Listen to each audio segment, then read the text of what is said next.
There's a moment in every meeting when you know something is wrong. The plan is off, the number doesn't add up, the direction will cost everyone time, money, or both. And you see it clearly.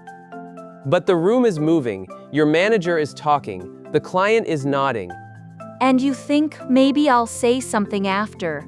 Maybe in the email, maybe next time. There is no next time. Kai learned that the hard way. And today, he's going to tell us exactly what it cost him.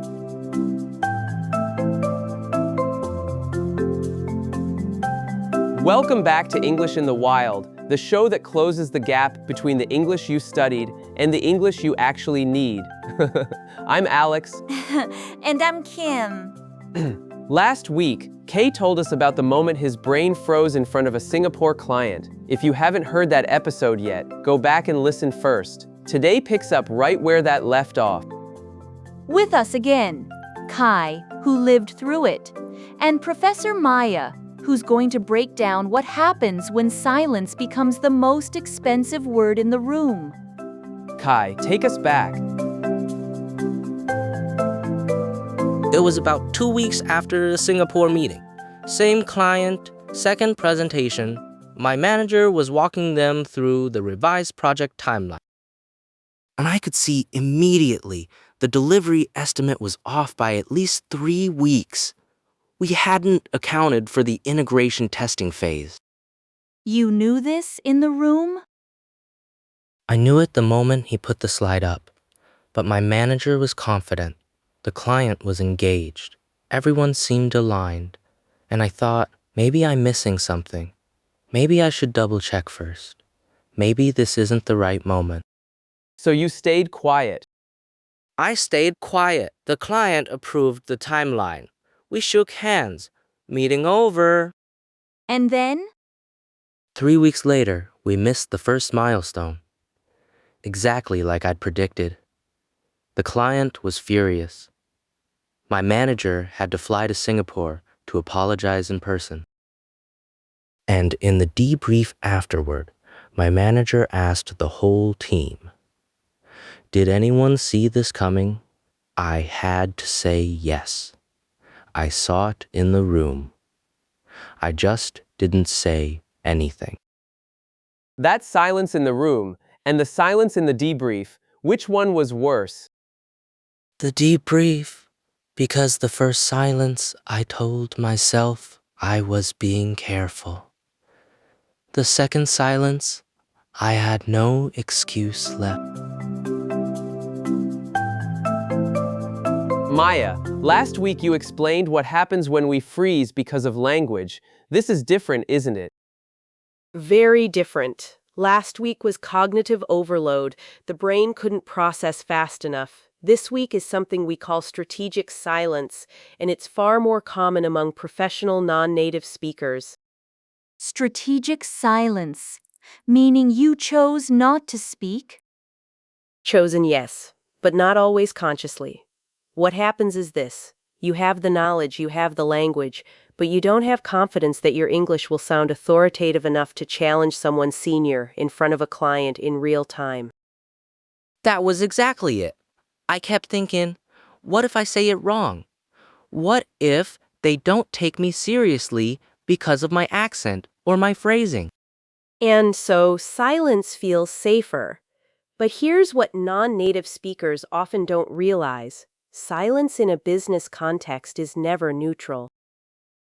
It is always interpreted as something: agreement, uncertainty, disengagement. The room decides what your silence means, and they are rarely generous. So you're saying staying quiet actually communicates something, just not what you intended. Exactly. Kai's silence was read as agreement, and that agreement was written into a contract. So what should Kai have said? Because this is the hard part. It's not just about having an opinion, it's about disagreeing with your manager in front of a client without blowing up the room. Right. And this is where most English learners are completely unprepared, not because they lack vocabulary, but because they've never been taught the specific language of professional disagreement. There are three things you need to do at the same time: signal respect, raise the concern, and offer a path forward, all in one or two sentences. That sounds like a lot to manage in real time. It is. That's why we're going to build the phrases now, so they're ready when you need them. The first phrase, when you want to raise a concern without directly contradicting, I just want to make sure we've accounted for everything. Can we double check the integration phase before we lock this in? That doesn't sound like a disagreement at all. That's the point. You're not saying your manager is wrong. You're saying, let's verify together. The concern gets raised, the relationship stays intact. Second phrase, when you need to be slightly more direct. I may be missing something, but I want to flag a potential risk before we finalize. I may be missing something. That's doing a lot of work there. It's called a hedge. It softens the disagreement without removing it. It signals intellectual humility. And in international business settings, that combination, confident enough to speak, humble enough to question yourself out loud, is exactly what senior stakeholders respect. Third phrase, for situations where the risk is serious and you need to be heard clearly, before we move forward, I want to make sure we're aligned on one thing. The timeline may need to be revisited based on what I'm seeing in the integration specs.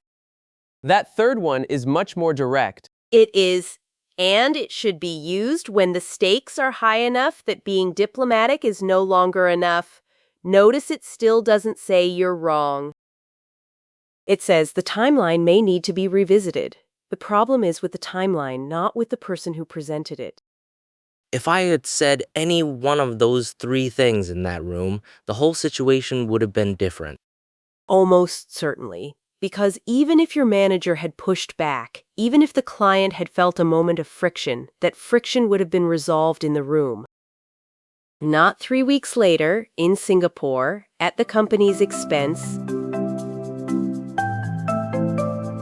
Kim, let's practice. I'll play the manager. You're Kai. The slide is up. The timeline is wrong. Go. Okay, I may be missing something, but I want to flag a potential risk before we finalize. What risk? I wasn't ready for the follow-up. That's the most important thing we can practice today, because speaking up is only the first move. You have to be ready for what comes next. When they ask what risk, you need one sentence: specific, calm, no apology. Try this. The integration testing phase isn't reflected in this estimate that typically adds 2 to 3 weeks. The integration testing phase isn't reflected in this estimate that typically adds 2 to 3 weeks. Notice what that sentence does. It names the specific issue, it gives a time frame, and the word typically tells the room this isn't a guess, it's based on experience. Typically changes the whole tone. One word, that's all it takes. Kai, try the full sequence. I'm the manager. We're in the room. The slide just went up. Before we move forward, I want to make sure we're aligned on one thing. The timeline may need to be revisited based on what I'm seeing in the integration specs. Can you be more specific? The integration testing phase isn't reflected in this estimate. That typically adds 2 to 3 weeks. That's it. That's the whole moment. 2 sentences. 2 sentences that would have saved a flight to Singapore. Maya, there's something I want to ask before we wrap. A lot of people listening right now work in environments where speaking up to a manager, especially in front of a client, feels genuinely dangerous. Not just uncomfortable, dangerous. How do you talk to someone in that situation?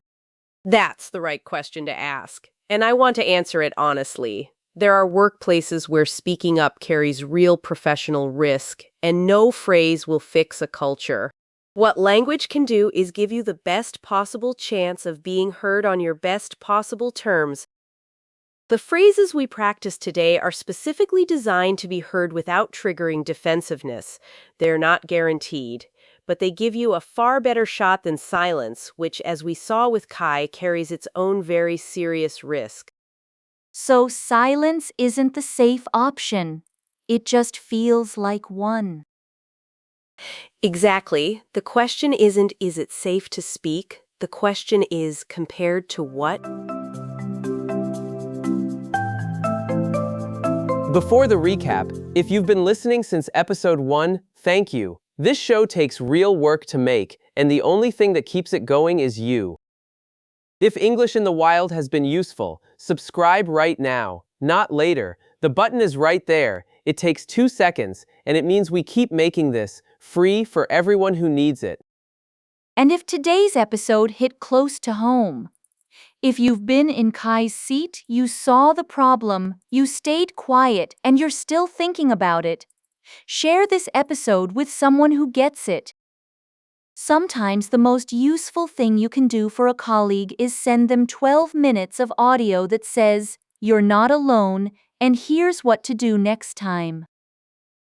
Comment below with one question. What's the situation where you find it hardest to speak up in English? Your answer might become our next episode.